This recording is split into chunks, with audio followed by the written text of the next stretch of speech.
Gravitation का numerical 19. The gravitational field in a region is given by E bar is equal to 5 I cap plus 12 J cap.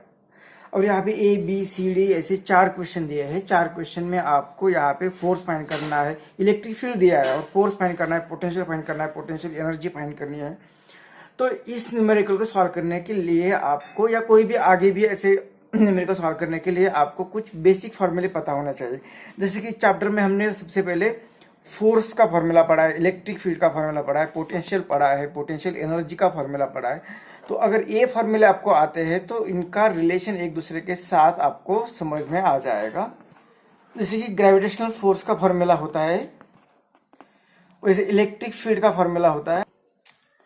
जैसे ये suppose ए मास m, वैसे potential का formula होता है और potential energy का फॉर्मूला होता है। तो ये फॉर्मूले आते हैं तो आपको एक दूसरे का रिलेशन यहाँ पे पता चलेगा। कहीं पे m आता है, कहीं पे m गायब होता है, कहीं पे डिस्टेंस r मल्टीप्लाई होता है, कहीं पे डिवाइड होता है। तो इस तरह से ये 4 बेसिक फॉर्मूले आपको पता होने चाहिए। तो ये फॉर्मूले लेकर हम ये न्यूमेरिकल सॉल्व करते हैं। तो पहले पार्ट में हमें पूछा है कि find magnitude of gravitational force acting on the particle of मास दिया हुआ है 2 kg placed at the origin. तो ग्रेविटेशनल फोर्स का formula in terms of electric field दिए है हमें और अभी मास दिया हुआ है। तो इस ए पार्ट में हमें फोर्स पूछा है तो और मास दिया है और इलेक्ट्रिक फील्ड है। तो ये इक्वेशन अगर आपको पता है तो इससे पता चलता है कि ये फोर्स, तो ये इलेक्ट्रिक फील्ड का फॉर्मूला है। इलेक्ट्रिक फील्ड हमें गिवन है तो इसे अगर m से मल्टीप्लाई करते हो तो हमें फोर्स मिलता है। तो फोर्स इज इक्वल टू क्या, m इंटू ई। तो इस तरह से फॉर्मूला मिल रहा है। अभी वैल्यूज दिए, मास दिया है 2 kg और इलेक्ट्रिक फील्ड यहाँ पे दिया हुआ है 5 I cap plus 12 J cap. अब ये वेक्टर है, इलेक्ट्रिक फील्ड वेक्टर है, इसे हम मल्टीप्लाई कर रहे हैं स्केलर से। तो स्केलर से मल्टीप्लाई कर रहे हैं तो उसे डायरेक्ट मल्टीप्लाई होगा 10 I cap plus 12 J cap. तो इतना फोर्स आ जाएगा इन वेक्टर फॉर्म। इसका हमें मैग्नीट्यूड पूछा है तो मैग्नीट्यूड कैसे फाइंड करेंगे, ये 10 स्क्वायर प्लस 12 टू 24 का स्क्वायर। तो इसका स्क्वायर आ जाएगा यहाँ पे अंडर रूट 10 का स्क्वायर 100 और ये 24 का स्क्वायर आता है 576, ये आता है 576 और इसकी एडिशन आ जाएगी यहाँ पे 676। तो ये 676 किसका स्क्वायर रूट होता है, वो होता है 26 का। मतलब ये फोर्स हमें मिल रहा है 26 न्यूटन। इस तरह से पार्ट ए हो गया। तो बी पार्ट में हमें बोला है कि find the potential at point 12 and 0, एक पॉइंट दिया है और दूसरा 0 and 5 if the potential at the origin is taken to be 0। तो v फाइंड करना है, तो v पोटेंशियल फाइंड करना है। तो v का फॉर्मूला है e के टर्म में, e हमें दिया है तो e के टर्म में क्या आ जाएगा, देखो e और ये v का फॉर्मूला है। तो यहाँ पे v a r square formula है। तो यहाँ पे E को अगर हम R से मल्टीप्लाई करते तो हमें V का फॉर्मूला मिल जाएगा। मतलब V क्या मिल रहा है, यहाँ पे V मिल रहा है हमें E इंटू R। तो यहाँ पे V is equal to E कितना दिया हुआ है, ये 5I बार प्लस 12 J बार और R अभी पहले हमें यहाँ पे फाइंड करना है और इस 2 पॉइंट पर अलग अलग फाइंड करना है। तो हम फाइंड करते हैं पहले एट 12, x कोऑर्डिनेट होगा और y कोऑर्डिनेट 0 होगा। मतलब एक R क्या बनेगा 12 I कैप प्लस ये 0 J कैप। तो 0 J कैप तो चला गया, तो ये रहेगा इस पॉइंट पर P फाइंड करना है। तो ये V I into I cap into I cap dot product है तो 1 आएगा और J कैप I 0 बन जाएगा। तो इनका ही प्रोडक्ट होगा तो 12 इंटू 5 60 और ये I इंटू I 1 हो जाएगा।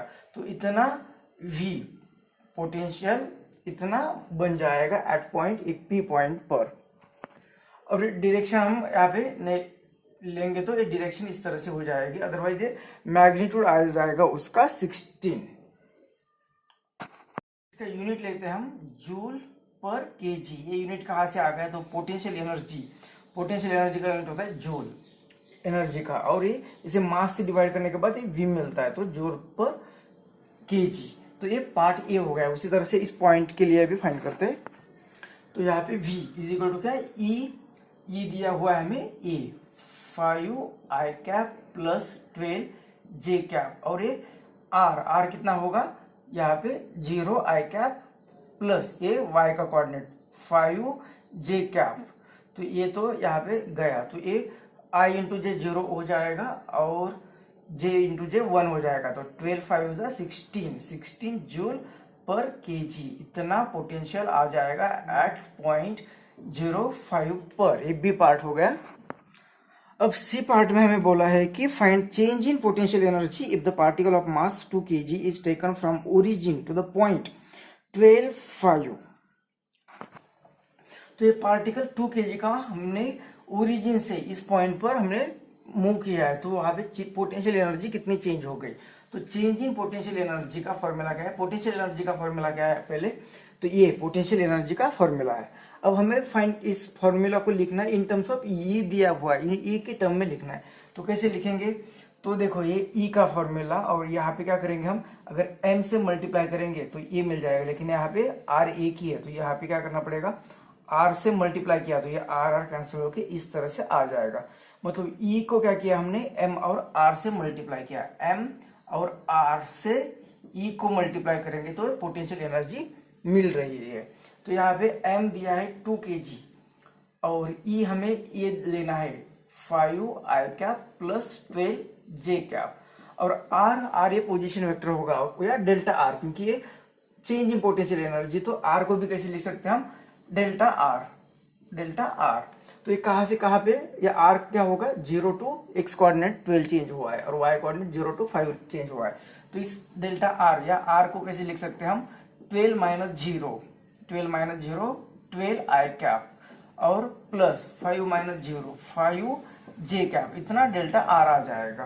तो F2 इंटू 5 इंटू 12 आ जाएगा 60 आई कैप, 5 इंटू 2 आ जाएगा 60 आई कैप, और ये प्लस ये आएगा 5 इंटू 5 इंटू आई 60 आ जाएगा, और 6 इंटू 2 12 इंटू 5 60, क्योंकि आई इंटू आई 1 हो जाएगा, और इससे मल्टीप्लाई करेंगे तो आई इंटू जे में 90 डिग्री होता है वो 0 बन जाता है, जे इंटू जे फिर से 60 हो जाएगा, और ये ई इंटू डेल्टा आर यहाँ पे माइनस, ये माइनस दे दिया अगर तो चेंज इन पोटेंशियल एनर्जी हो जाएगी, मैग्नीट्यूड तो 60 प्लस 60 120 इंटू 2, तो ये 240 हो जाएगा, और ये माइनस साइन भी देंगे, और पोटेंशियल एनर्जी का यूनिट, किसी भी एनर्जी का यूनिट जूल में आ जाएगा। अब डी पार्ट में हमें बोला है कि find the change in potential energy if the particle is taken from एक पहला पॉइंट 12 0 और उससे लिया है 0 टू 05 इस पॉइंट पर। तो सी पार्ट और डी पार्ट में, सी पार्ट में भी change in potential energy find की थी, यहाँ पे भी change in potential energy find करना है। सी में क्या किया था हमने कि ओरिजिन से यहाँ पे जो एक्स एक्सिस पर 12 और ये 5, तो ये 12 5 इस पार्टिकल पर हमने इस पोजीशन वेक्टर से हमने पार्टिकल को मूव किया था। अब इस डी पार्ट में हमें क्या बोला है कि पार्टिकल को लेके जाना है हमें, कहां से, ये पहले होगा 12 0 पर और बाद में होगा ये 0 5 पर, तो यहां से यहां तक उसे लेके जाना है। तो उसमें यहाँ पे कितनी पोटेंशियल एनर्जी होगी, यहाँ पे कितनी पोटेंशियल एनर्जी होगी, और दोनों का चेंज फाइंड करना है। तो ये सी में और डी में आपको डिफरेंस समझ में आना चाहिए। सी में potential change in potential energy find की थी, लेकिन कहां पे, वो पॉइंट था 12 5 और ये ओरिजिन से यहाँ पे ऐसे मूव किया था। और डी पार्ट अलग है। डी पार्ट में क्या बोला हमें कि यहाँ पे 12 0 इस पार्ट में पहले पार्टिकल होगा, यहाँ पे कुछ पोटेंशियल एनर्जी होगी और बाद में उसे यहाँ पे लिया है तो यहाँ पे कुछ पोटेंशियल एनर्जी होगी। ये दोनों में कितना चेंज होगा, ये चेंज इन पोटेंशियल एनर्जी। इस तरह से ये न्यूमेरिकल बिल्कुल अलग है, दिखने में बहुत सेम लग रहा है। तो चेंज इन पोटेंशियल एनर्जी मतलब पहली potential energy minus second potential energy. तो पोटेंशियल एनर्जी का फॉर्मूला हमने क्या लिखा था अभी, एम ई और ये डेल्टा आर डी आर, ये इस तरह से पोटेंशियल एनर्जी का फॉर्मूला लिखा था, माइनस फिर A minus M E D R, ये फॉर्मूला था। तो ये माइनस एम कितना दिया है 2 मास 2 kg वाला मास, डी में द पार्टिकल या कुछ भी मास हो, एम ई कितना दिया हुआ है यहाँ पे, ये 5 आई कैप प्लस 12 जे कैप, और डेल्टा आर, ये डी आर कितना होगा, पहले ए होगा मतलब ये 12 आई आई, ये कितना होगा 12 आई कैप।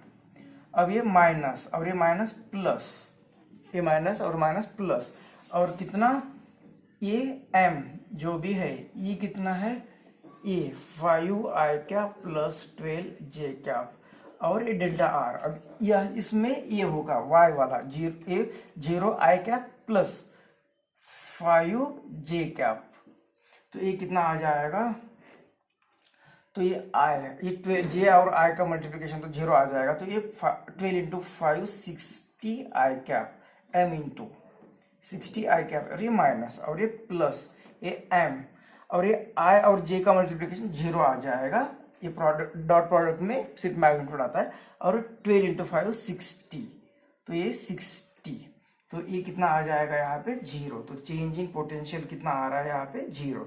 इसका मतलब क्या कि पोटेंशियल एनर्जी जब यहाँ पे थी और पोटेंशियल एनर्जी यहाँ पे ले लिया, तो दोनों जगह पे पोटेंशियल एनर्जी सेम ही थी, तो पोटेंशियल एनर्जी का चेंज यहाँ पे 0 आ रहा है। तो हमने थर्ड पार्ट भी किया है, तो यहाँ पे जितनी पोटेंशियल एनर्जी आई थी -60 जूल, और यहाँ पे फाइंड किया था अलग, तो वहाँ पे भी आया था -60 जूल, तो इस कारण दोनों की पोटेंशियल एनर्जी सेम ही है, तो यहाँ पे चेंज नहीं है, इसलिए change in potential energy D part में 0 आ रहा है।